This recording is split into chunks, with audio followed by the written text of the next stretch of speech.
শিক্ষার্থী বন্ধুরা, আমরা এই লেসনে অক্সিলারি ভার্ব নিয়ে আলোচনা করব। প্রথমেই জেনে নিই অক্সিলারি ভার্ব কাকে বলে।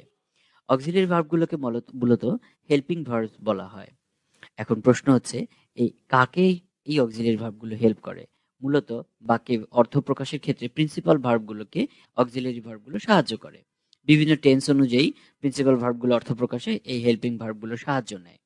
তো এখন আমরা জেনে নিই অক্সিলারি ভার্বগুলো কত প্রকার। There are two kinds of auxiliaries. Number one, main auxiliaries, and number two, modal auxiliaries. এই দুইটি অক্সিলারি সম্পর্কে তোমাদের প্রপার নলেজ থাকাটা একান্তই আবশ্যক। ইংরেজি বাক্যের সার্থক গঠনে এবং ইংরেজি বাক্যকে সঠিকভাবে বোঝার জন্য এই দুইটি অক্সিলারি ভার্ব সম্পর্কে তোমাদের জ্ঞান থাকতেই হবে। তো শিক্ষার্থী বন্ধুরা, চলো আমরা এই লেসনে এই দুটি অক্সিলারি ভার্ব সম্পর্কে সঠিক জ্ঞান অর্জন করে নেই। এবার আসো মেইন অক্সিলারিজ গুলো আমরা জেনে নেই। মেইন অক্সিলারিজ গুলো কারা? মেইন অক্সিলারিজ গুলো মূলত তিনটি গ্রুপে বিভক্ত। নাম্বার ওয়ান, বি গ্রুপ, যেগুলোকে আমরা টু বি ভার্ব হিসেবে চিনি। নাম্বার টু, ডু গ্রুপ, যেগুলোকে আমরা টু ডু ভার্ব হিসেবে চিনি। নাম্বার থ্রি হচ্ছে হ্যাভ গ্রুপ বা হ্যাভ ভার্ব, যেগুলো টু হ্যাভ ভার্ব নামে আমরা চিনি। এসো আমরা বি ভার্বে কে কে আছে আমরা জেনে নিই। অ্যামিজার, ওয়াজ, ওয়ার, বিং, বিন, এরা কিভাবে বসে? প্রেজেন্ট টেন্সে মূলত সাবজেক্ট নাম্বার পার্সন টেন্স অনুযায়ী অ্যামিজার ব্যবহৃত হয়। পাস্ট টেন্সে ওয়াজ ওয়্যার ব্যবহৃত হয় বি ভার্ব হিসেবে, এবং বি ভার্বের প্রেজেন্ট পার্টিসিপল ফর্ম হিসেবে আমরা দেখতে পাচ্ছি বিং বসে, এবং পাস্ট পার্টিসিপল হিসেবে সে বিন হিসেবে ব্যবহৃত হয়। ডু ভার্বের ক্ষেত্রে আমরা একইভাবে প্রেজেন্ট টেন্সে আমরা দেখি ডু বা ডাজ বসে, থার্ড পারসন সিঙ্গুলার নাম্বার হলে ডাজ বসে। আর পাস্ট টেন্সে সবার ক্ষেত্রেই ডিড বসে, সব সাবজেক্টের ক্ষেত্রেই পাস্ট টেন্স যদি হয়। আর ডুইং তার প্রেজেন্ট পার্টিসিপল ফর্ম এবং পাস্ট পার্টিসিপল ফর্ম হিসেবে ডান বসে। হ্যাভ ভার্বের ক্ষেত্রে আমরা প্রেজেন্ট ফর্মে আমরা দেখি হ্যাভ বা হ্যাজ বসে, থার্ড পারসন সিঙ্গুলার নাম্বার হলে হ্যাজ বসে। আর পাস্ট টেন্সে সবার ক্ষেত্রে আমরা হ্যাড বসে। এবং হ্যাভিং, এটা সব ভার্বের ক্ষেত্রে আইএনজি যুক্ত হলে আমরা এটাকে বলি প্রেজেন্ট পার্টিসিপল, বাট একমাত্র পারফেক্ট পার্টিসিপল হিসেবে হ্যাভিং ভার্বটি ব্যবহৃত হয়, পারফেক্ট পার্টিসিপল। আর হ্যাড হচ্ছে পাস্ট পার্টিসিপল। বন্ধুরা, এখানে দেখতে পাচ্ছ তোমরা হ্যাড এবং হ্যাড, এই হ্যাড হচ্ছে পাস্ট ফর্মে। যেমন আই হ্যাড আ পেন, এখানে আমি যদি বলি এটা হচ্ছে পাস্ট ফর্ম হ্যাডের। কিন্তু আই হ্যাড ডান ইট, যখন আমার ডান, তখন ডানটা মূল ভার্ব থাকে, তখন এখানে পাস্ট পার্টিসিপল হিসেবে আমার হ্যাড বসেছে। এবার আসো আমরা মোডাল অক্সিলারি গুলো জেনে নেই। মোডাল অক্সিলারি গুলোকে মূলত স্পেশাল ভার্বস বলা হয়। তোমরা স্লাইডে দেখতে পাচ্ছ বক্সের ভিতরে বেশ কিছু মোডাল ভার্বস দেয়া আছে। এসো আমরা ছন্দে ছন্দে জিনিসগুলোকে একটু পড়ে নেই। Can, could, shall, should, will, would, may, might, must, need, ought to, and dare. এই যে শব্দগুলো, এই প্রত্যেকটি হচ্ছে মোডাল ভার্ব। এই মোডাল ভার্বগুলো মেইন অক্সিলারি থেকে ভিন্ন, সেই বিষয়গুলো আমরা পরবর্তী স্লাইডে আমরা জানবো। মোডাল অক্সিলারি ভার্বগুলোর ক্যারেক্টারিস্টিক্স সম্পর্কে আমরা জেনে নিই।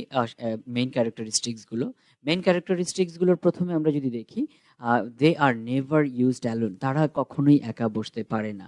তো এখানে আমরা যদি এক্সাম্পলে দেখি, হি উইল কাম, এখানে কাম হচ্ছে প্রিন্সিপাল ভার্ব, উইল হচ্ছে modal. Will modal, come principal. এখানে উইল কিন্তু এককভাবে বসতে পারে না। সিমিলারলি ইউ শুড ওয়েট, এখানে শুড হচ্ছে মোডাল অক্সিলারিজ, ওয়েট হচ্ছে প্রিন্সিপাল ভার্ব। এই প্রিন্সিপাল ভার্বকে বাক্যের অর্থ প্রকাশে শুড সহযোগিতা করেছে, সে কিন্তু একা বসতে পারে না। মোডাল অক্সিলারিজ গুলোর দ্বিতীয় আমরা ক্যারেক্টারিস্টিক্সে আসি।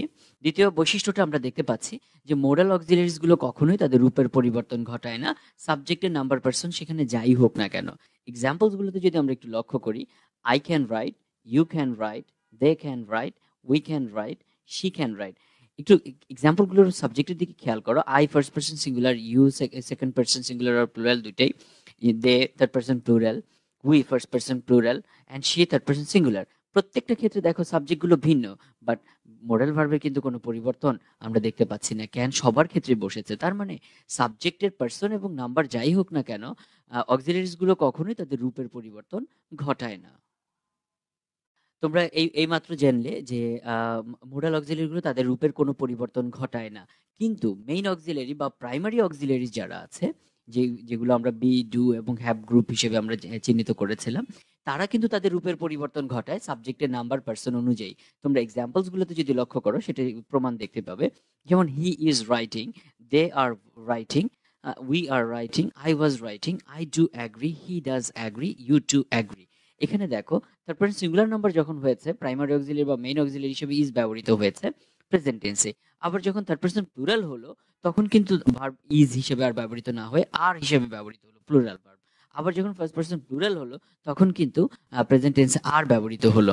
আবার সেটা যখন পাস্ট টেন্সে গেল, আইয়ের সাথে কিন্তু এম বসে প্রেজেন্ট টেন্সে, কিন্তু যখন পাস্ট টেন্সে যাচ্ছে তখন কিন্তু আই ওয়াজ ব্যবহার করছি। ঠিক তেমনি ভাবে ডু ভার্ব যখন ব্যবহার করা লাগে, আই ডু এগ্রি, তখন আমি কিন্তু আইয়ের সাথে ডু ব্যবহার করছি, ডাজ ব্যবহার করছি না। কিন্তু তারপর সিঙ্গুলার নাম্বার যখন হচ্ছে তখন কিন্তু আবার ডাজ ব্যবহার করছি। আবার ইউর ক্ষেত্রে আমরা ডু ব্যবহার করছি। তার মানে আমরা দেখতে পাচ্ছি যে সাবজেক্টের নাম্বার পার্সন অনুযায়ী প্রাইমারি অক্সিলারিজ বা মেইন অক্সিলারিজ গুলো তাদের রূপের পরিবর্তন ঘটায়। তোমরা একটি মজার বিষয় জেনে নাও মেইন অক্সিলারি মোডাল অক্সিলারি গুলোর আরেকটা বৈশিষ্ট্য সম্পর্কে, যে তাদের সাথে কখনো আইএনজি যুক্ত করতে পারবে না। যেমন ক্যানিং, কোডিং, হ্যাঁ, উইলিং, এগুলো করতে পারবে না। এগুলো তার মানে মোডাল ভার্ব গুলোর সাথে আমরা কখনো আইএনজি যুক্ত করতে পারি না, অর্থাৎ এদের কোনো প্রেজেন্ট পার্টিসিপল ফর্ম নেই, যেগুলো মেইন অক্সিলারি কিন্তু আছে। যেমন ডুইং আমরা করতে পারি, বিং আমরা করতে পারি, হ্যাভিং আমরা করতে পারছি, যেটাকে আমরা পারফেক্ট পার্টিসিপল বলেছি। ওকে, এবার আসো আরেকটি বৈশিষ্ট্য সম্পর্কে modal auxiliary. Modal auxiliary do not have passed participle. তাদের কোনো পাস্ট পার্টিসিপল ফর্ম নেই। বি ভার্বের যেরকম বিন আছে, হ্যাভ ভার্বের আমরা হ্যাড পাচ্ছিলাম পাস্ট পার্টিসিপল হিসেবে, কিন্তু মোডাল অক্সিলারি গুলোর কিন্তু পাস্ট পার্টিসিপল আমরা ফর্ম নেই। এদের পাস্ট ফর্ম আছে বাট পাস্ট পার্টিসিপল ফর্ম নেই। আবার আরেকটি বৈশিষ্ট্য হচ্ছে মোডাল অক্সিলারি গুলো কখনো ইনফিনিটিভ নেই। তাদের কোনো ইনফিনিটিভ নেই। ইনফিনিটিভ হচ্ছে কোনো ভার্বের আগে যখন আমরা টু যুক্ত করি, কোনো ভার্বের আগে যখন আমরা টু যুক্ত করি সেটাকে বলা হচ্ছে ইনফিনিটিভ। আমরা কিন্তু to can, to could, to will এগুলো কিন্তু আমরা ব্যবহার করতে পারি না। যেগুলো আমরা বি ভার্বের ক্ষেত্রে, মেইন অক্সিলারির ক্ষেত্রে আমরা ইনফিনিটিভ ব্যবহার করতে পারি, বাট মোডাল অক্সিলারির ক্ষেত্রে আমরা কোনো বি ভার্ব ব্যবহার করতে পারি না। তোমরা এতক্ষণ জানলে যে মোডাল অক্সিলারি গুলোর কোনো ইনফিনিটিভ বা পার্টিসিপল ফর্মস নেই। এখন আমরা মেইন অক্সিলারি গুলো নিয়ে দেখবো তাদের আছে কিনা। অ্যাকচুয়ালি মেইন অক্সিলারি বা প্রাইমারি অক্সিলারি গুলোর কিন্তু ইনফিনিটিভ এবং পার্টিসিপল ফর্মস আছে। তোমাদেরকে যেটা আগেই বলেছি, ইনফিনিটিভ হচ্ছে ভার্বের আগে যখন টু ব্যবহৃত হয়, টু যুক্ত ভার্বকে আমরা ইনফিনিটিভ বলি। সেক্ষেত্রে প্রাইমারি অক্সিলারিজ বা মেইন অক্সিলারি যারা, তাদের ক্ষেত্রে কিন্তু ইনফিনিটিভ আছে। তোমরা এক্সাম্পলে যদি লক্ষ্য করো, she wants to be a doctor. এখানে দেখো টু বি, এই যে বি ভার্ব, সে কিন্তু প্রাইমারি অক্সিলারিজ, তার আগে কিন্তু টু যুক্ত হয়েছে। তার মানে মেইন অক্সিলারি গুলোর কিন্তু ইনফিনিটিভ আছে। Similarly he likes to it fried chicken, এখানে টু ইটটা হচ্ছে ইনফিনিটিভ, মেইন অক্সিলারি। যদিও এটি এখানে অক্সিলারি হিসেবে বসেনি, আমি ইনফিনিটিভ বোঝানোর ক্ষেত্রে ব্যবহার করেছি। ওকে, আমরা আসলে এবার পার্টিসিপল দেখি। পার্টিসিপল গুলো মূলত দু ধরনের, একটা হচ্ছে প্রেজেন্ট পার্টিসিপল, একটা হচ্ছে পাস্ট পার্টিসিপল। আমরা যদি দেখি এখানে হি ইজ বিং ফলোড, এখানে বিং, এই যে বিং, বিং হচ্ছে বি ভার্বেরই প্রেজেন্ট পার্টিসিপল ফর্ম। ঠিক একইভাবে হ্যাভ ভার্বের পারফেক্ট পার্টিসিপল হিসেবে আমরা দেখতে পাচ্ছি হ্যাভিং বসেছে। তার মানে তাদের সাথে আইএনজি বসে এবং তাদের পার্টিসিপল ফর্মও আছে মেইন অক্সিলারি গুলোর। আবার যদি আমরা তারপরের এক্সাম্পলে দেখি, the homework has been done, এখানে আমরা দেখতে পাচ্ছি বি ভার্বের পাস্ট পার্টিসিপল এবং ডু ভার্বের পাস্ট পার্টিসিপল। তার মানে মেইন অক্সিলারি যারা, তাদের কিন্তু পাস্ট পার্টিসিপল ফর্ম আছে, এবং আমরা এই লেসনের প্রথম দিকেও সেটা একটি চার্টে দেখিয়েছি।